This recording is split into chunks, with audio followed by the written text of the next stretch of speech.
Hello all. आज के इस वीडियो में हम डेटाबेस में four types of database language categories देखेंगे जो कि होती हैं डीडीएल, डीएमएल, डीसीएल और टीसीएल। इस वीडियो में मैं आपको डेटा डेफिनेशन लैंग्वेज डीडीएल से रिलेटेड सारे कमांड्स एग्जीक्यूट करके बताऊंगी। सो DDL actually consists of a SQL command that can be used to create the database schema. It simply deal with the description of the database schema and is used to create and modify the structure of the database. तो जो command इस data definition language में होती है वो होती है create, drop, alter, truncate, comment and rename.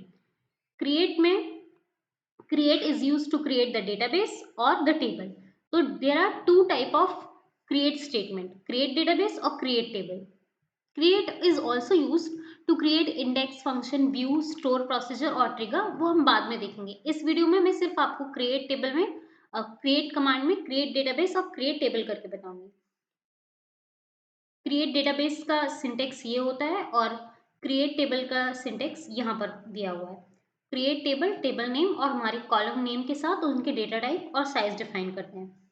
यहाँ पर इस डेटाबेस में मैं आपको एक सिंपल सा डेटाबेस क्रिएट करके बताती हूँ। तो हम लिखेंगे क्रिएट डेटाबेस और हमारे डेटाबेस का नाम मान लीजिए वो है डेमो 1 कोलन। ये हमारा डेटाबेस क्रिएट हो गया। अब हम यूज करेंगे अपने डेमो 1 डेटाबेस को और इसके अंदर एक टेबल बनाएंगे। मैं एक सिंपल सा एक डेमो देने के लिए आपको टेबल क्रिएट करके बता रही हूँ। क्रिएट टेबल, टेबल का नाम भी हम डेमो दे देते हैं और इसके अंदर की जो वैल्यू देंगे वो हम कॉलम नेम और उसका डेटा टाइप डिफाइन करना है। तो सपोज मैं दे देती हूँ id int comma name varchar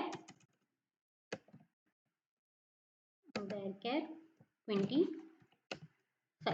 और कोलन। तो यहाँ पर फिर मैं आपको DESC करके दिखाऊं कि हमारे डेमो टेबल में क्या क्या है। तो ये देखिए इंट और आईडी और नेम यहाँ पर अवेलेबल है और हम इसमें सेलेक्ट क्वेरी रन करेंगे तो उसमें हम देखेंगे कि अभी हमारे डेमो टेबल में कुछ भी अवेलेबल नहीं है। ये देखिए, ठीक है। तो ऐसे हम सिंपली क्रिएट डेटाबेस और क्रिएट टेबल का यूज करके डेटाबेस और टेबल क्रिएट कर सकते हैं। नेक्स्ट है इसमें drop. Drop is use to delete the whole database और just the table. Drop statement destroy the object like existing database, table, index और व्यू। सिंपली ड्रॉप का मतलब है कि हमें पूरा टेबल या पूरा डेटाबेस ही ड्रॉप करना है। इसको भी मैं आपको एग्जीक्यूट करके बताती हूँ।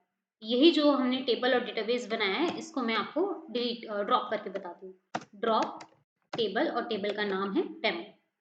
सिंपली आपका टेबल ड्रॉप हो गया। अब अगर हम देखेंगे शो टेबल्स तो हमारे पास कोई भी टेबल नहीं क्योंकि वो टेबल हमने डिलीट कर दिया।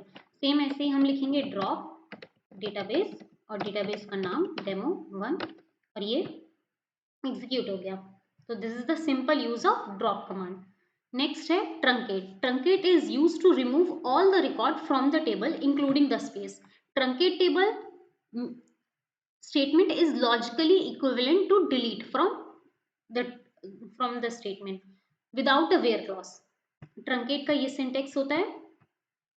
ट्रंकेट और ड्रॉप में मेन डिफरेंस क्या होता है वो आप यहाँ पर समझ लीजिए। Truncate is normally ultra fast and it's ideal for deleting data from a temporary table.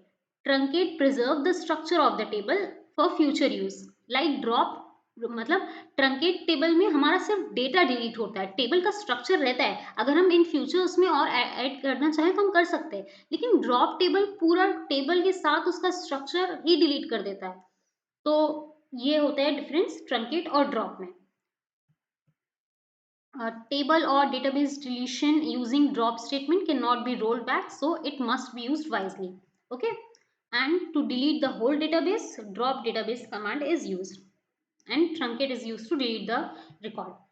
Okay, now next is alter। alter में भी फिर हम तीन चीजें यूज करते हैं alter कमांड में, add, drop and modify।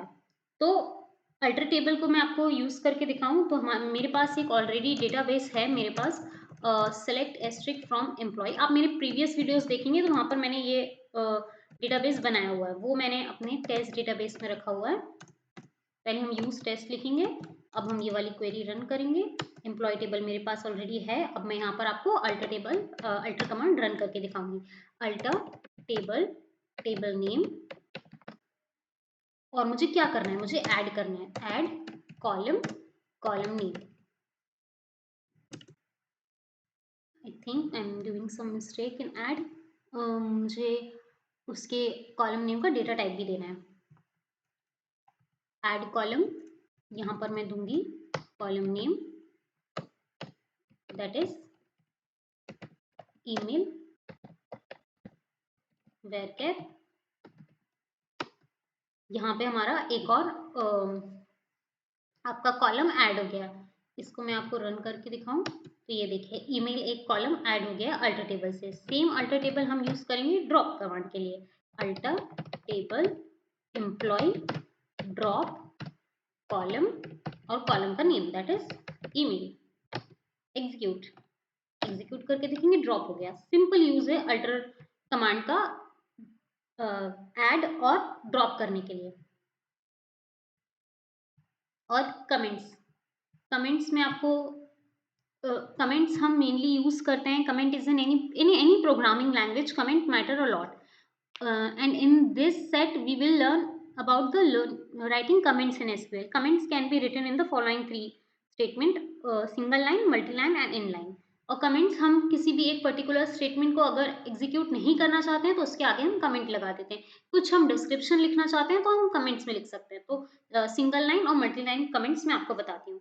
तो यहाँ पर मैं सिंगल लाइन कमेंट सबसे पहले एग्जीक्यूट करती हूँ, तो उसके लिए हमें लगाना है डबल डैश और उसके बाद में अपना कोई भी क्वेरी लिखूंगी तो वो एग्जीक्यूट नहीं होगी बिकॉज वो कमेंट्स में है। एम्प्लॉय, ये देखिए मैंने लिखा बट वो एग्जीक्यूट नहीं हुआ बिकॉज वो कमेंट में है। सेम ऐसे ही मैं यहाँ पर कोई स्टेटमेंट भी लिखूंगी तो वो कुछ एरर नहीं देगी, वो बस कमेंट्स हमें यूज करने हैं स्टेटमेंट्स को डिस्क्राइब करने के लिए। ये देखिए इसी तरह से मल्टी लाइन कमेंट यूज होते हैं। This is the statement for multi line.